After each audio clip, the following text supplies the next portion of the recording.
할렐루야. 풍요로운 교회를 찾아와 주신 모든 분들을 주님의 이름으로 환영하고 축복합니다. 저는 오늘 여러분들과 함께 그리스도의 내주하심 또는 내 안에 계시는 성령이라는 말씀의 제목으로 함께 은혜의 말씀을 나누고자 합니다. 먼저 여러분들에게 한번 이러한 질문을 드려볼까 하는데요. 여러분들은 여러분 안에 그리스도께서 성령께서 항상 내주하심을 여러분 믿으십니까? 어떤 상황에서는 계시는 것 같기도 하고 또 어떤 경우에는 계시지 않는 것 같기도 하고 열심히 신앙생활 할 때는 계시는 것 같다가도 신앙에 좀 슬럼프가 오고 또 힘들고 어려운 일이 닥치면 정말 주님께서 내 안에 계시나? 라는 생각을 하게 되죠. 항상 제가 언급해 드리고 있지만 신앙생활 하는 것이 참 힘들고 어려운 그런 상황입니다. 정말 하나님이 내 기도를 들어주시는지, 정말 하나님이 살아계셔서 나와 함께 하시는지, 그리고 오늘 말씀처럼 그리스도가 정말 내 안에 내주하시는지 뭔가 확실하게 보여지고 만져지고 느껴지는 것이 있다면 너무 좋겠는데, 사실 안타깝게도 실제적으로 우리에게 나타나는 증거는 극히 제한적이라는 사실입니다. 아마도 초대교회 당시 성도들도 마찬가지였을 것입니다. 열심히 신앙생활하고 열심히 믿으면 하나님이 축복을 주시고 모든 것이 잘 될 것이다 생각하지만 현실은 그렇지 않다는 거죠. 기독교에 대한 박해가 더 심해졌고 더 힘들고 어려운 생활이 계속 되어졌던 겁니다. 그렇기에 바울 사도는 에베소 교인들에게 편지를 쓰면서 그들을 위해서 기도하고 있는 거죠. 사실 바울 사도가 쓴 편지들은 모두가 하나님을 믿는 성도들에게 보낸 편지들이었습니다. 초대교회 당시에 목숨을 걸고 하나님을 믿기로 작정한 진정한 성도들에게 이 편지를 쓰고 있다는 사실을 여러분들 잊어서는 안 됩니다. 즉 에베소 교인들을 위한 기도의 내용이 비기독교인, 그러니까 신앙을 가지고 있는 사람들이 아니라 기독교인들, 즉 하나님을 자신들의 구주로 영접한 성도들을 위한 기도였다는 사실을 잊지 마십시오. 바울 사도는 자신이 처해진 상황 때문에 혹시라도 에베소 교인들이 믿음이 약해지지 않도록 그들을 위해서 기도하고 있는 겁니다. 오늘 기도의 핵심은 그리스도가 에베소 성도들 안에 내주하기를 간절히 바라는 기도였습니다. 그런데 여러분, 우리는 여기서 한 가지 궁금증이 생기게 됩니다. 예수님을 영접하고 또 예수님을 나의 구주로 믿는 사람들에게는 그리스도가 이미 내주하시는 것이 아닌가라는 질문이 생기게 되는 거죠. 이 편지가 이미 하나님을 영접하고 하나님의 자녀가 된 하나님의 백성들에게 보낸 편지인데 에베소 신자들은 이미 예수 그리스도를 구주로 영접한 사람들인데 만약 바울 사도의 이 기도가 필요하다면 아직 그리스도께서 그들 안에 내주하고 계시지 않다는 것 아닌가라는 생각을 하게 되는 거죠. 먼저 이 말씀을 이해하기 위해서는 내주하심이라는 단어에 대한 이해가 필요한데요.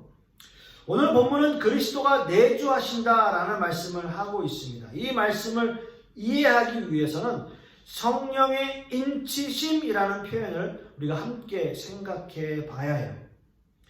성경에는 성령께서 내주하신다는 표현도 있고 또 성령께서 인치신다라는 표현도 있습니다. 사실 성령의 내주하심이나 그리스도의 내주하심은 동일한 표현이라고 생각해도 무관합니다. 그러나 내주하신다는 표현과 성령의 인치심과는 좀 차이가 있어요.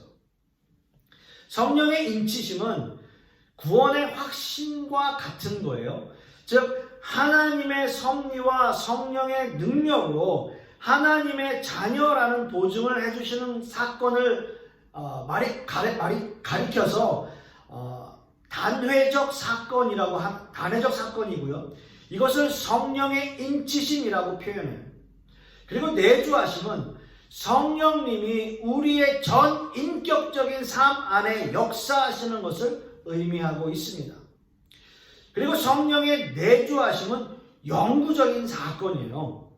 자, 여러분 한번 잘 들어보십시오. 우리는 누구나 하나님을 알지 못하고 살았습니다. 우리는 모두가 다 죄인이었습니다. 그러나 어느 순간 우리는 하나님의 예정과 섭리에 의해서 하나님의 자녀가 됩니다.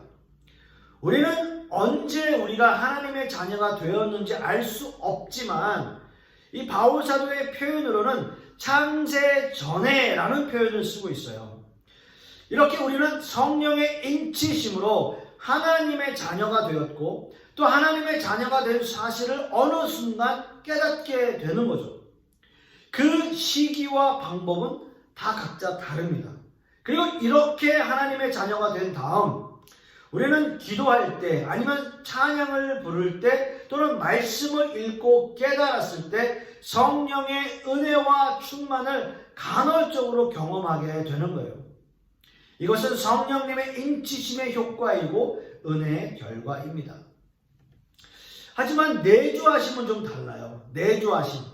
성령의 내주하심은 하나님께 선택받은 백성이라면 누구나 성령이 내주하시게 되어 있어요. 우리는 하나님의 은혜로 죄인이지만 하나님의 백성이 되었습니다. 하나님의 백성이 아닐 때는 죄의 지배 아래 있었지만 이제는 하나님의 은혜 아래 거하고 있습니다. 하나님의 은혜 아래 거한다는 의미는 이제 내 안에 죄가 아니라 성령께서 거하신다는 것을 의미하는 거예요. 하지만 우리는 여기서 딜레마에 빠지게 됩니다. 죄에서 해방되었고 더 이상 우리는 하나님의 은혜로 죄인이 아니며 성령이 우리 안에 내주하심에도 불구하고 우리는 날마다 죄를 짓고 살아가고 있다는 사실이죠. 이것을 어떻게 표현해야 될까요? 김남준 목사님이 쓰신 죄와 은혜의 지배라는 책에 보시면 이것을 죄의 상대적 지배라는 말로 표현하셨어요. 이 말뜻은 죄는 이 세상의 모든 사람들을 절대적으로 죄의 지배 아래 두려고 하지만 거듭나고 중생한 하나님의 사람들은 성령의 지배 아래 있게 된다라고 하는 거예요. 이렇게 성령께서는 죄를 멸하시고 죄와 사망의 법에서 우리를 구원해 주셔서 죄의 절대적 지배 아래서 구원해 주셨지만 죄가 완전히 사라진 것은 아니라는 거죠. 그렇기 때문에 그 죄는 완전한 지배력과 힘은 상실되었지만 그 세력이 남아서 인간의 정욕의 도움을 받아 은혜의 지배 아래에 있는 인간의 영혼에 계속적으로 영향력을 미친다고 하는 거죠. 따라서 그리스도의 내주하심이 있지만 만일 우리 안에 정욕이 넘쳐나서 남아있는 죄의 세력이 극대화된다면 반대로 우리 안에 내주하시는 성령의 세력은 그만큼 작아지게 되는 것이다 라는 거죠. 죄의 세력은 원대한 계획을 가지고 신자들에게 다가옵니다. 이렇게 하기 위해서 유혹이라는 수단을 사용하는데 유혹은 우리 안에 죄가 없다면 사용할 수 없는 방법이에요. 우리 안에 아주 작은 불씨라도 죄가 살아있다면 그것에 유혹이라는 불을 붙여서 활활 타오르게 만드는 것이 죄의 본성입니다. 여러분 한번 생각해 보세요. 우리는 죄를 짓기 전에 수없이 많은 갈등을 합니다. 로마서를 쓴 바울 사도 역시 죄의 문제로 고민하며 이렇게 고백했어요. 7장 24절 말씀에 오라 나는 곤고한 사람이로다. 이 사망의 몸에서 누가 나를 건져내랴. 우리 주 예수 그리스도로 말미암아 하나님께 감사하리로다. 그런즉 내 자신이 마음으로는 하나님의 법을 육신으로는 죄의 법을 섬기노라 라고 고백합니다. 정말 위대한 사도로 이렇게 죄의 문제로 싸우고 있는 바울 사도의 모습이 바로 우리의 모습 아닐까요? 아니, 우리는 좀 더한 모습 아닐까요? 날마다 죄와 싸우며 때로는 그 죄의 유혹에 사로잡히는 내 자신을 발견할 때마다 언제나 내 자신에게 실망하고 낙심할 때가 참 많습니다. 여러분 그렇지 않습니까? 그래서 날마다 그런 나의 모습을 회개하지만 죄는 언제나 나를 유혹하고 나의 죄성을 건드려 넘어지게 하려고 나를 유혹하고 있는 거죠. 이것이 바로 나의 고백이고 또 그 위대한 사도였던 바울 사도의 고백입니다. 죄의 유혹은 우리에게 날마다 있어요. 그리고 그 죄의 횟수가 더해지면 더해질수록 죄에 대한 감각은 더 무뎌지게 되어 있습니다. 그래서 이런 죄의 지배력이 더 강해지는 거예요. 따라서 오늘 말씀에서 바울 사도가 그리스도께서 너희 마음에 계시게 하옵시고 라고 하는 표현은 그리스도께서 성령께서 내주하시지 않으셨다는 말씀이 아니라 내주하고 계시지만 그 내주하심의 능력이 너희의 삶의 전 영역에 넘쳐나게 하라 라는 말씀의 의도였다는 거죠. 사랑하는 성도 여러분, 우리는 수없이 많은 죄의 유혹 속에 살아가고 있습니다. 죄의 본성은 어떻게 하면 신자 안에서 죄의 지배력을 높일 것인가 생각하며 끊임없이 우리를 공격해 옵니다. 그러나 여러분 결코 흔들리지 마십시오. 하나님의 자녀라면 여러분 안에 그리스도께서 반드시 살아계시고 내주하시며 여러분의 삶에 역사하고 계시다면 그리스도께서 내주하심을 믿고 여러분의 삶이 하나님의 은혜의 지배 아래 거할 수 있도록 노력하시면 됩니다. 그리스도의 내주하심은 여러분들이 얼마나 하나님 앞에 더 가까이 나아가느냐에 따라서 더 많은 은혜의 지배력을 가지고 은혜의 영향력 아래 살아갈 수 있도록 만들어주시는 거예요. 그러므로 바울 사도는 빌립보 말씀에서 그러므로 나의 사랑하는 자들아 너희가 나 있을 때뿐 아니라 지금 나 없을 때에도 항상 복종하여 두렵고 떨림으로 너희 구원을 이루라 라고 말씀하셨습니다. 그렇습니다. 이 말씀에서 두렵고 떨림, 신앙의 경건과 경외심을 말하는 단어예요. 그리고 구원을 이루라는 말씀은 영적 성숙을 의미하고 있습니다. 하나님께 받은 구원, 하나님에 대한 경건한 마음과 경외심을 가지고 개인의 영적 성숙을 위해 끊임없이 노력해야 함을 말하고 있는 거죠. 끊임없이 영적 성숙을 위해 노력하십시오.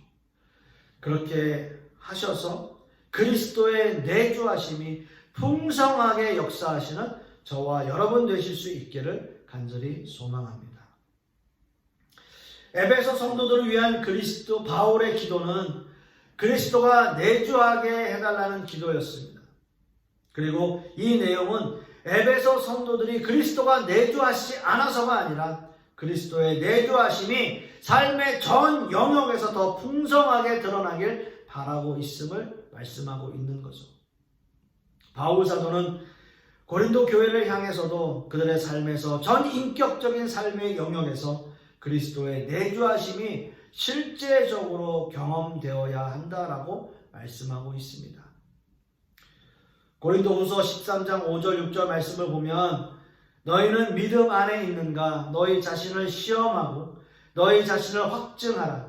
예수 그리스도께서 너희 안에 계신 줄을 너희가 스스로 알지 못하느냐? 그렇지 않으면 너희는 버림받은 자니라. 우리가 버림받은 자 되지 아니한 것을 너희가 알기를 내가 바라고 라고 말씀하고 있어요. 바울 사도는 간절히 바라고 있어요. 너희 자신을 확증하라. 예수 그리스도께서 너희 안에 계신 줄을 너희가 스스로 알지 못하느냐? 너희 자신을 확증하라 라고 말씀하고 있어요. 그리스도께서 너희 안에 있음을 확증하라는 말은 너희의 삶을 통해서 그리스도가 너희 안에 계심을 나타내고 확인하고 경험하라는 말씀 아니겠습니까? 성령의 은사와 성령의 능력이 넘쳐났던 고린도 교회이지만 수없이 많은 문제가 있었습니다. 도덕적으로 윤리적으로 수없이 많은 문제를 보이고 있는 고린도 교회에게 바울 사도가 당부하고 있는 거예요. 중요한 것은 너희 안에 정말 그리스도가 계시냐? 그렇다면 그리스도가 내주하심을 보이라. 너희의 삶을 통해서 보이고 증명하라 라고 말씀하고 있는 거죠. 그들 안에 성령이 내주하시지 않으셔서가 아니라 내주하시는 성령이 그 더 풍성하게 나타나기를 바라는 겁니다. 요한계시록 3장 20절 말씀에도 볼지어다 내가 문 밖에 서서 두드리노니 누구든지 내 음성을 듣고 문을 열면 내가 그에게로 들어가 그와 더불어 먹고 그는 나와 더불어 먹으리라 라고 말씀하고 있어요. 여러분, 이 성경 구절은 어떤 그 명화, 그림으로도 유명한데요. 밖에 문고리가 없는 문을 두드리시는 예수님. 여러분 아마 많이 보셨겠죠. 그런데 여러분, 이 말씀이 주로 안 믿는 사람들에게 전도하기 위해서 많이 쓰여지지 않습니까?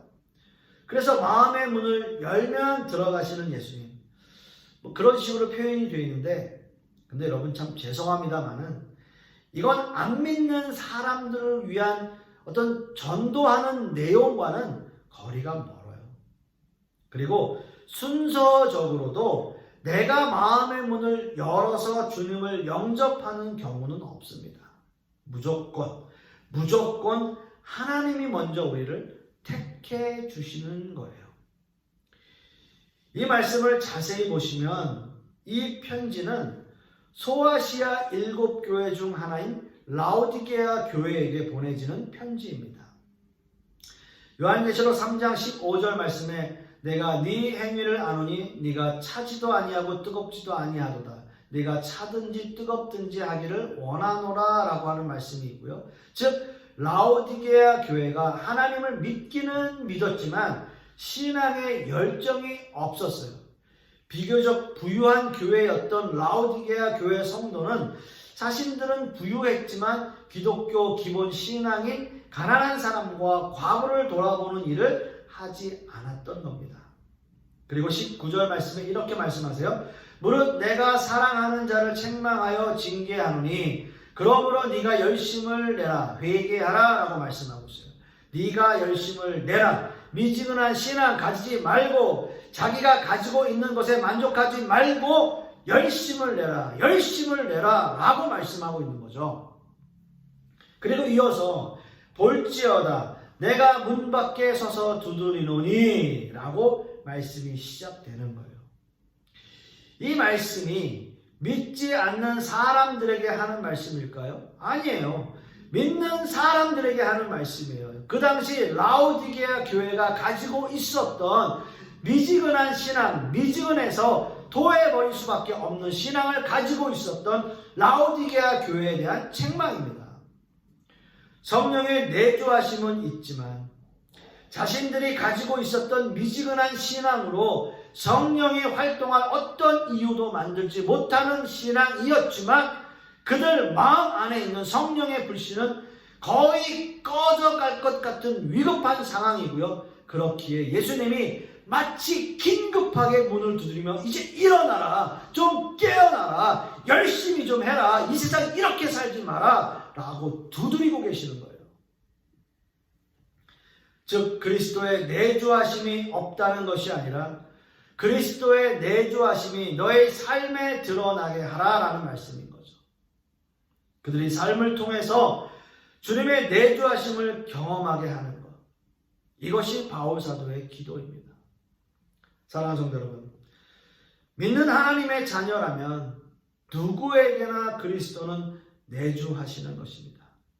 하지만 그 내주하심의 역사가 풍성해지면 우리는 그만큼 신앙적인 노력을 해야 하는 거예요.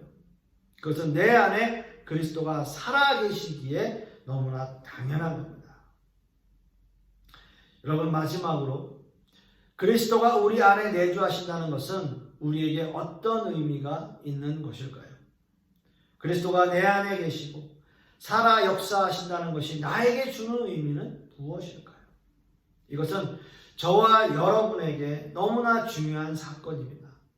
그리스도가 내 안에 계시다는 것은 이전에 나는 완전히 사라지고 내 안에 새로운 내가 있다는 것 아닐까요? 바로 나의 존재에 대한 확신입니다. 하나님을 모르고 살았다면, 하나님을 내 안에 모시고 살지 않았다면 이 세상에서 비참하게 살다가 죽을 수밖에 없는 바로 나의 존재. 우리의 육신은 이 세상에서 썩어지고 영혼은 영원한 지옥에 갈 수밖에 없는 그런 존재였던 우리는 예수 그리스도께서 십자가의 보혈로 하나님의 자녀 삼아주시고 우리 안에 그리스도의 영을 심어주셔서 나와 함께 하신다는 그 사실, 그 놀라운 은혜를 받은 존재로 우리를 만들어 주셨다라는 거죠. 그래서 바울 사도는 갈라디아서에서 이렇게 고백해요.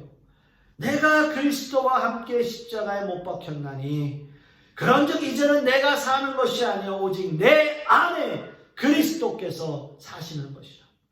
이제 내가 육체 가운데 사는 것은 나를 사랑하사 나를 위하여 자기 자신을 버리신 하나님의 아들을 믿는 믿음 안에서 사는 것이라. 아멘. 여러분, 우리가 늘 들어왔던 이 바울 사도의 고백입니다.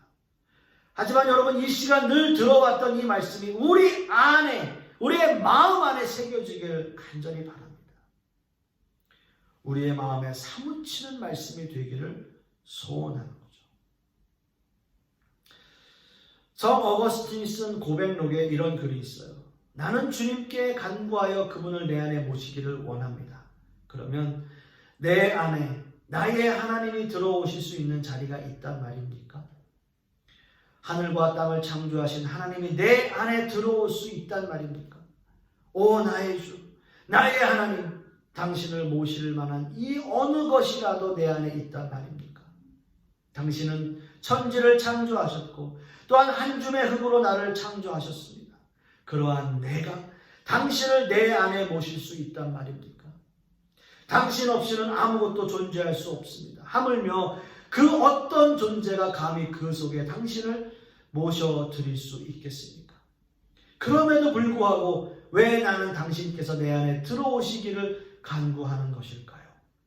이는 아마도 당신께서 내 안에 역사하지 않았다면 나는 존재할 수 없는 미물이기 때문입니다.